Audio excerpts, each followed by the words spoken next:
After the game, there was a lot of conversation about winning the football game in the line of scrimmage, and I didn't think we did a good job of it. We didn't win the line of scrimmage, but I think that the most important thing that I saw when I looked at tape is that we didn't win on the perimeter.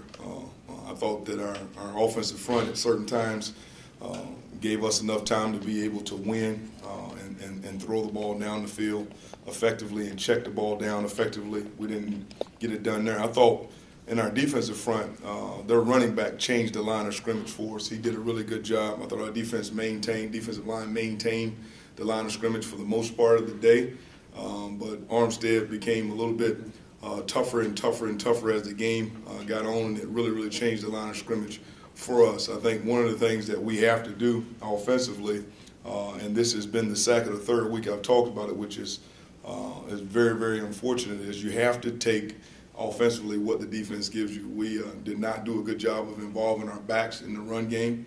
Once we were down by 2 to 3 touchdowns, it became hard to involve them in the run game. However, they should have had a lot bigger involvement in the game, in the pass game. We didn't do a good job at all of checking the football down. Defensively, like I said before, we did not challenge the receivers on the perimeter like we've challenged them all year. It was very unfortunate to see that some of those balls being caught 12, 14-yard gains in front of us.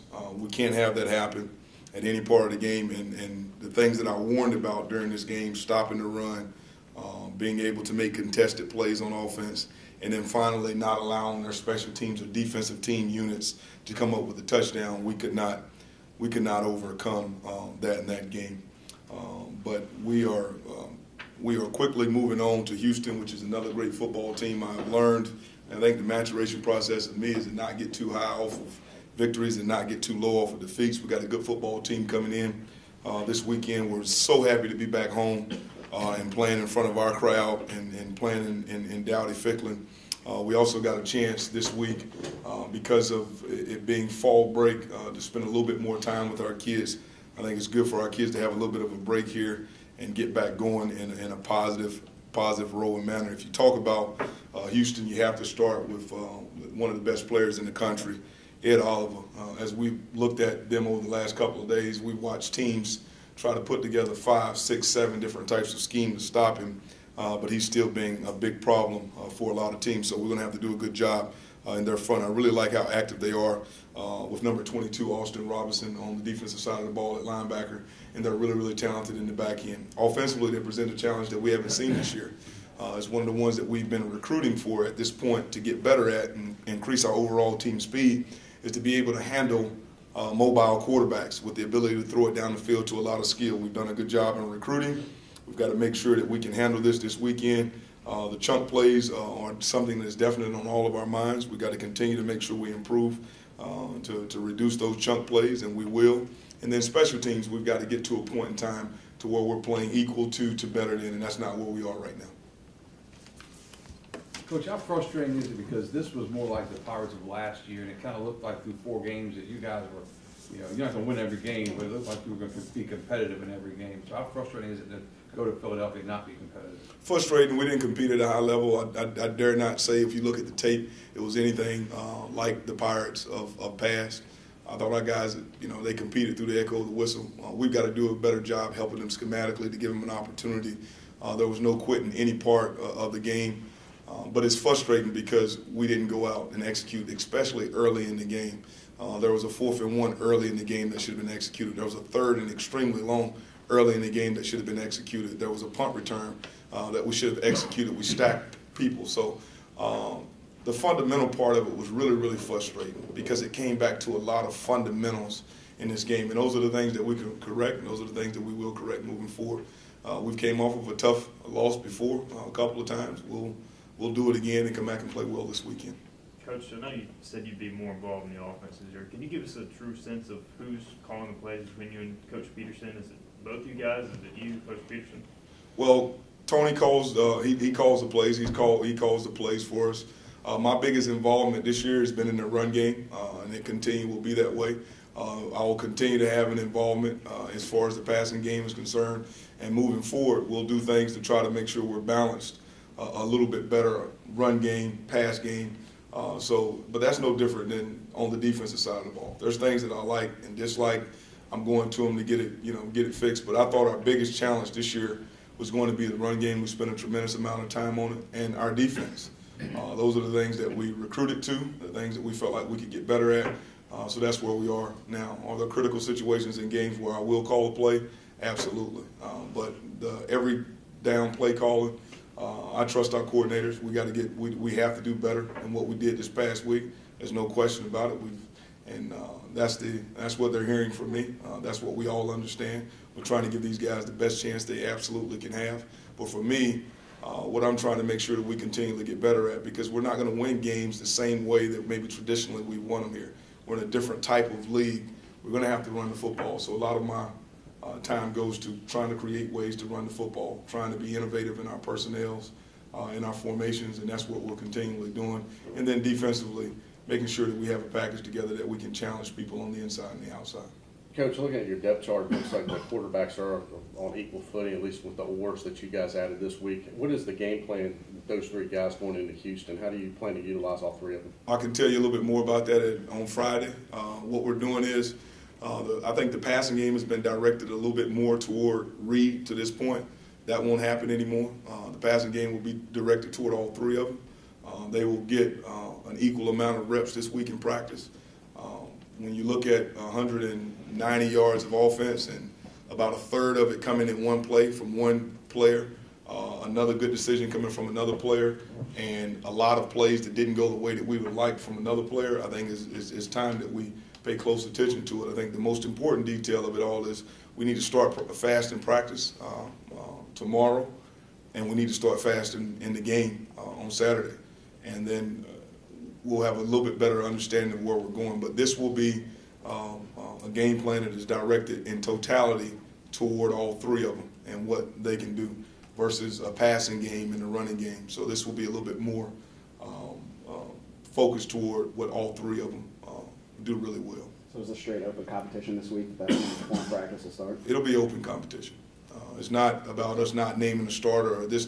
We need to see who can play the best in a game plan that's created for all of them, and that's exactly what we're doing. Do you feel last Saturday was kind of an anomaly? Where you had been the 4 weeks beforehand, you had really shown a lot of improvement from last year. Bailey asked about if this was a setback of last year. Do you feel like that's just a bump in the road and you're going to get back to where you guys were the first part of the season, or is this a trend? No, we're resilient. I think that, if you're not careful, they can become trends. I think you got to pay close attention to everything that happens. I think that if you don't respond like we're responding at the quarterback position, things can become trends, but you have to respond. You can't react. I think we've had some knee-jerk reactions in the past. This is not a reaction. I think this is one of the situations where being able to be on an even keel and getting back to it will be fine. Defensively, once you look at the tape, we were 10 of 17 on third downs against a team that played really well against us. We're not taking anything away from them. But there were so many small, detailed, minor mistakes that we have not made, that we will not make, and that moving forward we can get that cleaned up. I think offensively, one of the things that we have to do is be a complete offense. I think we've gotten so one-dimensional with Reed at times because he's not using one of his greatest gifts. And until he'll use one of his greatest gifts of being able to run the football, that's the way you're going to look. And did he have a little bit of a banged-up ankle a couple of weeks back? Yes, but as I said before, our protection in this game was much better than I thought it was coming back. He was getting the ball out in 3.6, 3.7, 3.8. We get the ball out traditionally around here in 2.5, 2.6, 2.7. At that point in time, with the guys that we have and the ability they have to run, you got to pull the ball down and run and go get 7, 8, 9, 10. We've lost that a little bit, and there was a lot of opportunities to have that. Now, if we wouldn't have responded, and sometimes we didn't respond in a quick enough fashion, and sometimes we had knee-jerk reactions before, I think our kids took it really well. I was really, really impressed with our team in Sunday night's meetings, because they had some things that they wanted to say to each other about fundamentals, about their performance, about being locked in. And I think that's different than talking about all this other stuff. We got to get going. It was more detailed. Even on the sideline, I was really, really impressed with Holton and Kingsley of trying to help each other and talk about what they saw while they were out there. So there's some growth for the team. I don't think it's trending in one way or another. I think you got to be able to bounce back like we've done at one part of the year, bounce back again like we've done in another part of the year. Just very unfortunate because we had such a sharp week of practice. We practiced better last week than we played, so there's going to have to be some adjustments there. I've had to answer questions from our coaches and different people. Were we fatigued and what? I don't think it was any of that. I think we got off to a bad start.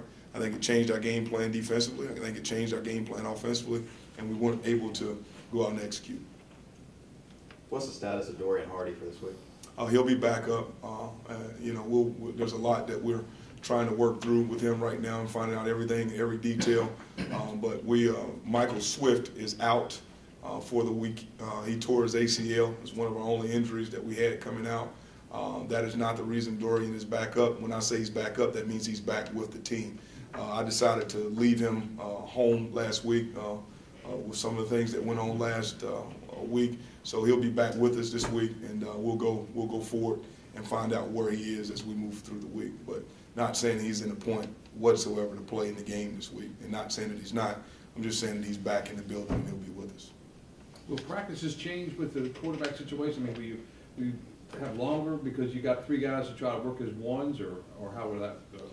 There'll be a little bit of a change in practice. It won't necessarily be longer because there's an NCAA rule that says we can't have so many hours per week. But there will be a little bit of a difference in change in practice to make sure that everybody's getting the right amount of reps. And I'm not saying, I'm saying it clear, we're not benching anybody. We're trying to see the guy who's going to go out and perform at the highest level to give the rest of the team the opportunity to win. And that's where we are. Coach, you mentioned obviously the NCAA rules with time and everything, but with the fall break, how much will you rely on the guys to get more film sessions and stuff like that in to kind of work out some of those details? Well, we have a little bit more leniency on Monday and Tuesday, but then the heavier part of the week, Wednesday, Thursday, Friday, we'll jump back in it. They're over here all the time now. They had a lift this morning, and this is the only place they go anyway, so they're over here. There's not a lot of people on campus. We've been able to focus a lot. I think this will light a fire under a lot of people to be able to go and do the job that they're supposed to do, and it's about film work. When you go back and look at what we didn't do well in the game, as far as being fundamentally sound on some things in special teams, I think we have to pay close attention. Offensive, defensively, they're watching a ton of tape. That's what they do. But my challenge for all of them is we need to watch more tape. Special teams, Kirk Dahl works really, really hard, putting them in perfect positions. A lot of situations this past weekend, we were in some great positions, and fundamentally we broke down. Whether it was fatigue, whether it was the part of the game, whether it was the talent that they had, it doesn't matter. I thought Kirk put us in some great situations, so we've got to get into the meeting room and film study for special teams. Is Reed operating a little bit banged up right now? What's the deal with him at the moment? Well, he's not 100%, but at this point in time of the year, game 5, game 6, no one's 100%. I don't think anyone on my team doesn't have something that's bothering them.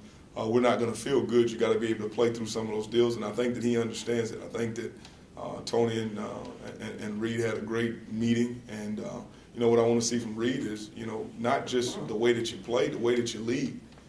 You got to have a sense of urgency in the way that you lead, the way that you can put the thumb down on certain people in routes, the way that you can put the thumb down on certain people in protection. That's what great quarterbacks do. That's what we need to see him do. I think some of our other kids have that quality, and we need to see that quality on the field.